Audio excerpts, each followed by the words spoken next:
Hey guys, Spencer Coffman here with How To Video Channel. Today I'm going to show you how to make some foaming hand sanitizer.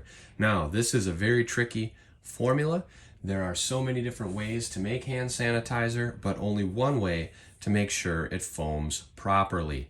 Now, you'll need a foaming pump bottle. So you can see here, foaming pump bottle. It's got that big apparatus that makes it foam. Now, you can try putting straight rubbing alcohol in there, rubbing alcohol in water, rubbing alcohol and aloe vera gel. You can try putting hand sanitizer in there. You can try putting coconut oil or any other types of oil, olive oil with rubbing alcohol, and you will not get foam. It will all come out liquidy, runny.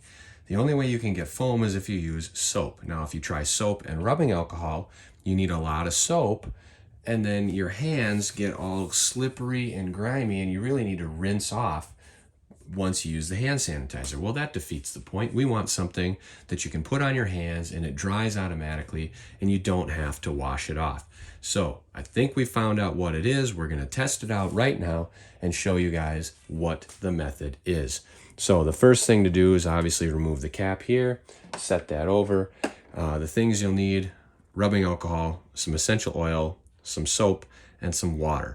So we're going to put in a little bit of 91% rubbing alcohol, and by a little bit, I always like to go a little heavy, so really it'd be like 3 or 4 capfuls in the bottle. So you can see it's not a lot, it's just a little bit on the bottom. Then it's going to be only a couple squirts of dishwashing liquid. So by a couple squirts, I mean, I'm talking real little, like less than a teaspoon, probably like a quarter or a half of a teaspoon is going to go in there. Then I'm going to use peppermint oil. So I'm going to put in about 10 drops of peppermint oil because that's pretty strong.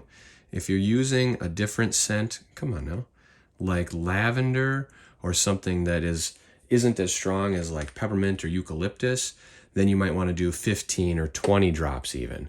So we got that. Now I'm going to top the rest off with water. Now, when you're pouring in the water, you don't want to fill it right up to the brim, because if you do, it will overflow. So be sure to leave about an inch or whatever the size of your pumping apparatus is. So let's put this in there. Screw that down. We know it's not going to fill over. And it's pretty well mixed because we put the water in last. But if you want, you can give it a turn. Then we're going to test it out. So let's see how it works. Okay, nothing yet. Nothing. Okay, ready? Look at that. It's some nice foam. We're going to try it on the hands. Now what'll happen is the rubbing alcohol will evaporate on your hands, and it will hopefully take away the soap as well. If you get it, I put a lot on there, so it's going to take a little while. But once it dries, if it becomes like it's too slippery or grimy, use less soap. That will be the key. So the less soap you use, the better off you're going to be.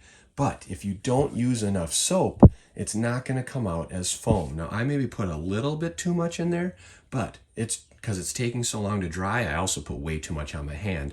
I put a whole pump. You really only need like half or a quarter pump, and you will be good. But right now, my hands are perfect. They are burning a little bit, but that's just because of the peppermint oil and the alcohol. So it got a little bit hot. So if you have cuts or something on your hands, this isn't going to be good for you. You'll probably want to use lavender. But I'm not slippery at all. You can see it's dry. And it smells great. I don't feel like they're all greasy or anything. So this is an excellent formula to use for some DIY foaming hand sanitizer. So remember, just a little bit of alcohol. Obviously you could do more alcohol, but it's not the whole bottle. It's only like 3 or 4 tablespoons. Then maybe about a half a teaspoon of soap. Top the rest off with water. Throw in some essential oil for a scent, and use a pump bottle, and away you go. So if you have any questions or comments, or if something doesn't turn out right, feel free to post them below. I'll get back to you. Also, subscribe to the channel and hit that like button. Comment below telling us you subscribed, and if you have any ideas on different sanitizer methods, feel free to post them below. Let us know how it works for you, and also click on that bell icon to be notified for future videos. Thank you.